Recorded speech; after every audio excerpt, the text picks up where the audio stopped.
আসসালামু আলাইকুম। কুকিং হাউজের আজকের আয়োজনে আপনাদের জন্য নিয়ে এসেছি কলিজা ঠান্ডা করা দারুণ মজাদার এবং হেলদি একটি শরবতের রেসিপি। গরমের এই সময়টাতে এক গ্লাস ঠান্ডা শরবত হলে নিমিষেই যেন শরীর মন জুড়িয়ে যায়।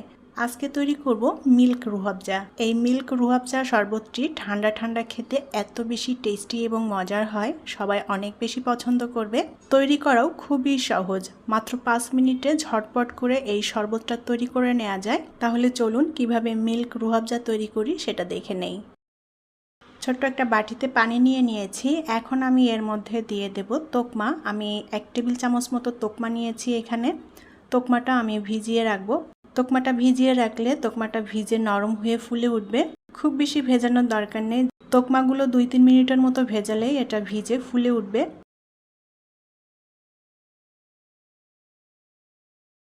একটা মিক্সিং বোল নিয়ে নিয়েছি। এখন এর মধ্যে নিয়ে নেব চিনি। মিষ্টি যে যতটা খেতে পছন্দ করেন সে অনুযায়ী চিনি দিয়ে দিতে হবে। আমি এখানে 1.5 টেবিল চামচের মতো চিনি দিয়ে দেব।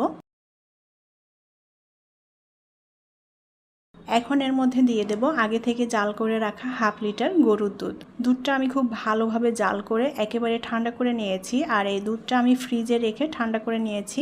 দুধটা ফ্রিজে রেখে ঠান্ডা করে নিয়ে তারপরে এই শরবতটা বানালে খেতে অনেক বেশি ভালো লাগবে। এবার এর মধ্যে দিয়ে দেব রুহ আফজা। রুহ আফজাটা পরিমাণ মতো দিয়ে দিতে হবে। আমি এখানে প্রায় 2 টেবিল চামচের মতো দিয়ে দিলাম রুহ আফজা। এবার খুব ভালোভাবে নেড়েচেড়ে সব কিছু মিলিয়ে নেব। রুহ আফজা দিলে এই শরবতের কালারটাই চেঞ্জ হয়ে যায়, একটা পিঙ্কিশ কালার আসে, দেখতেও ভালো লাগে। তো আমি দুধের সাথে রুহ আফজাটা ভালোভাবে নেড়ে মিশিয়ে নিয়েছি। এখন আগে থেকে যে তোকমাটা ভিজিয়ে রেখেছিলাম সেই ভেজানো তোকমাটা দিয়ে দেব। এখন খুব ভালোভাবে নেড়েচেড়ে মিলিয়ে নিলেই শরবতটা তৈরি হয়ে যাবে। তোকমাটা ভিজে নরম হতে কিন্তু খুব বেশি একটা সময় লাগে না, 2 থেকে 3 মিনিটের মধ্যে এটা ভিজে নরম হয়ে যায়।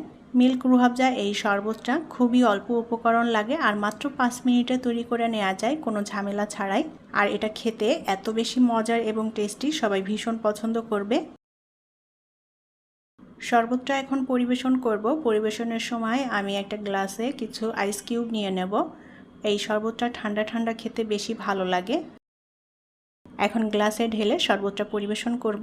কালারটা যে কি সুন্দর হয়েছে দেখেই বুঝতে পারছেন, আর এটা খেতেও অনেক বেশি ইয়াম্মি। গরমের সময়টাতে এরকম এক গ্লাস ঠান্ডা মিল্ক রুহ আফজা হলে নিমিষেই শরীর মন জুড়িয়ে যাবে। খুব সহজেই ঘরে থাকা উপকরণ দিয়ে মাত্র 5 মিনিটে তৈরি করে নিতে পারেন এই মিল্ক রুহ আফজা। আশা করি আমার আজকের শরবতের রেসিপি আপনাদের কাছে ভালো লেগেছে। যদি ভালো লেগে থাকে লাইক, কমেন্ট এবং শেয়ার করবেন। পরবর্তী রেসিপি দেখার আমন্ত্রণ জানিয়ে বিদায় নিচ্ছি। সবাই অনেক অনেক ভালো থাকবেন এবং আমাদের জন্য দোয়া করবেন। আল্লাহ হাফেজ।